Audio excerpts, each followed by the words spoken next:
Major Pervez Musharraf نے 1979 میں خانہ کعبہ پر قبضہ کرنے کی کوشش کرنے والے دہشت گردوں کے نرغے سے آزاد کرایا۔ پرویز مشرف مملکت خداداد اسلامی جمہوریہ پاکستان کے سابق صدر اور اس کی سرحدوں کے محافظ پاک فوج کے سابق سپہ سالار کی حیثیت سے یاد رکھے جائیں گے، مگر ان کا وہ کارنامہ جو ہر مومن کا خواب ہے، جس کی خواہش ہر مسلمان کی تمنا ہے، اس کے بارے میں بہت کم لوگ جانتے ہیں۔ 20 نومبر 1979 بروز منگل اسلامی سال کے پہلے مہینے محرم کی پہلی تاریخ تھی۔ خانہ کعبہ میں نماز فجر ادا کی جا رہی تھی۔ امام صاحب نے سلام پھیرا ہی تھا کہ کچھ حملہ آوروں نے ان کو گھیرے میں لے لیا اور لاؤڈ سپیکر اپنے قبضے میں لے لیا۔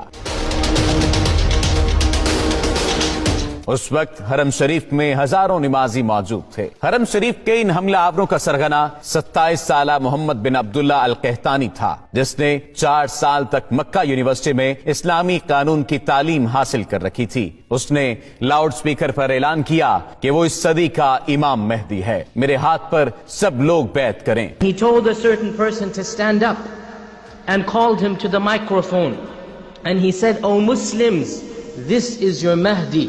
Give bay'ah to him." Muhammad bin Abdullah al Qahtani 500 ساتھیوں سمیت خانہ کعبہ پر حملہ آور ہوا تھا اور حرم پاک میں داخل ہونے کے بعد تمام دروازے بند کر دیے۔ ہزاروں نمازیوں کو یرغمال بنا لیا۔ اس گمراہ کن ٹولے نے مقام ابراہیم علیہ السلام کے قریب جا کر اسلحے کے زور پر دہشت پھیلانا شروع کر دی، زبردستی لوگوں سے بیعت لینا شروع کر دی۔ کئی صدیوں کے بعد یہ پہلا موقع تھا جب خانہ کعبہ عام انسانوں کے لیے بند کر دیا گیا تھا۔ سعودی حکومت نے ان حملہ آوروں سے نمٹنے کے لیے اپنی فوج بھیجی جو بری طرح ناکام رہی۔ سعودی کمانڈوز حرم پاک میں داخل تک نہ ہو سکے تھے۔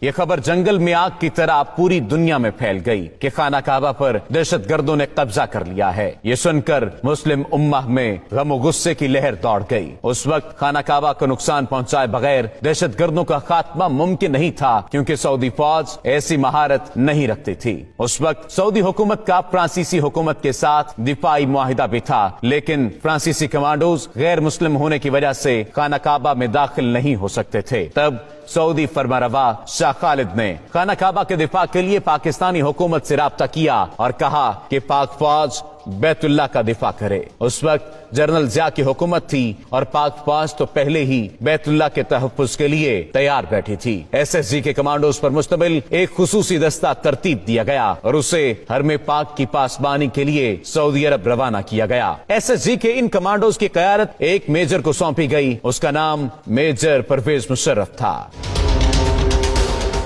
جب پاکستانی کمانڈوز کا یہ دستہ حرم پاک پہنچا تو اس وقت دہشت گردوں کے قبضے کو 1 ہفتہ ہو چکا تھا۔ پاک فوج کے کمانڈوز کا یہ ٹریڈ مارک ہے کہ اپنے دشمن پر اتنی تیزی سے حملہ آور ہوتے ہیں کہ انہیں سنبھلنے کا موقع بھی نہیں دیتے۔ یہاں پر معاملہ کچھ مختلف تھا، کیونکہ بات خانہ کعبہ کی حرمت کی تھی۔ میجر پرویز مشرف کی قیادت میں SSG کے کمانڈوز نے حرم پاک کا کیمروں کی مدد سے جائزہ لیا۔ میجر پرویز مشرف نے دہشت گردوں کی پوزیشن کو مارک کیا اور حکمت عملی بنانا شروع کر دی۔ میجر پرویز مشرف نے سعودی حکام سے کہا کہ مسجد حرام کے صحن میں پانی چھوڑ دیا جائے اور کمانڈوز کو ہیلی کاپٹر کے ذریعے مسجد کی چھت پر اتارنے کی اجازت دی جائے۔ اجازت ملنے کے بعد SSG کے کمانڈوز کا اصل ایکشن شروع ہوا۔ ایک طرف مسجد حرام کی چھت پر کمانڈوز اترنا شروع ہوئے تو دوسری جانب خانہ کعبہ کے صحن میں کھڑے پانی میں میجر پرویز مشرف کے حکم پر کرنٹ چھوڑ دیا گیا۔ اس فوری اور غیر متوقع کارروائی کی وجہ سے دہشت گردوں کے ٹاپ شوٹرز غیر فعال ہو گئے اور